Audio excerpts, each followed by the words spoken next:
Alright guys, well here's my own Westclox Moonbeam after everything we went through together.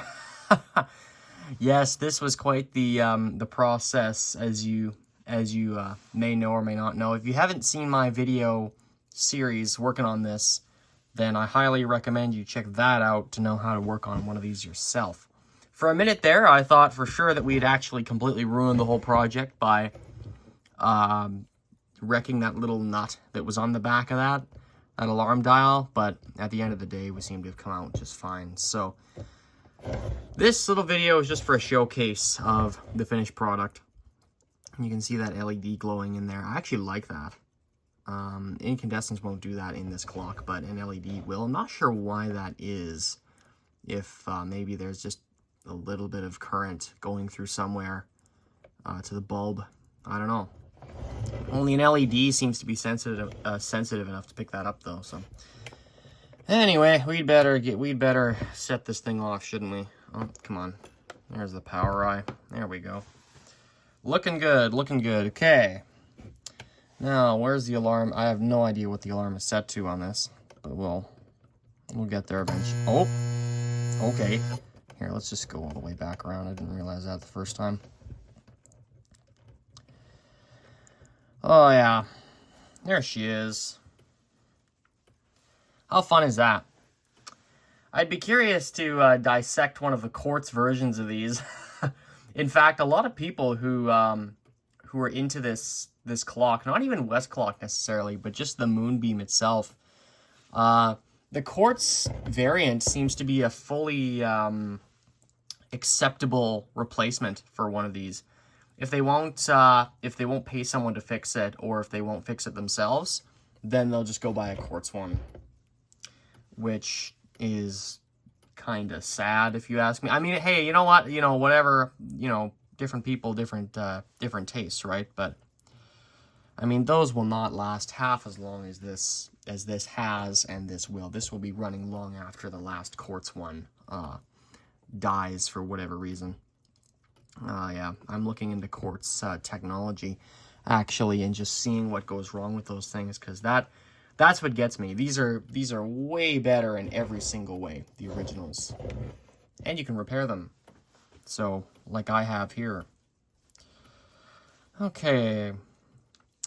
Yeah, it's just the way I have this set up in my room is I've got it facing like this, because this does have a luminous dial, and I don't want to be sleeping right next to that. So what I do is I have this thing on my desk, and I actually have the light facing my pillow. So I can't actually see the dial really from where I am, but that's okay because I have another alarm clock usually hanging around closer to me, a non-luminous one. Anyway. Oh yeah. No, interesting design. These electric Westclox, well made. They kind of, sometimes they fall short in the sense of the way they're built. They can be kind of hard to take apart sometimes. Things are pressed together. That's usually the #1 factor in all of this. But this one wasn't bad by any stretch of the word. I don't think there was a single thing other than the time setting knob that needed to be pried off with any sort of pry bar or anything like that. And 10 minutes later, there she is. Yeah, for a clock that tripped my circuit breaker originally, because the bulb in there was, you know, falling apart and it was getting a current sent to it, so as you can imagine, that was great. For a clock that tripped my circuit breaker, she's doing pretty good now.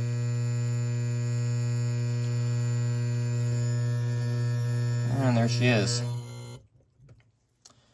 That is my Westclox Moonbeam, and I hope to get a later version of one of these. See, like, you know, with the crazy mid-century dial.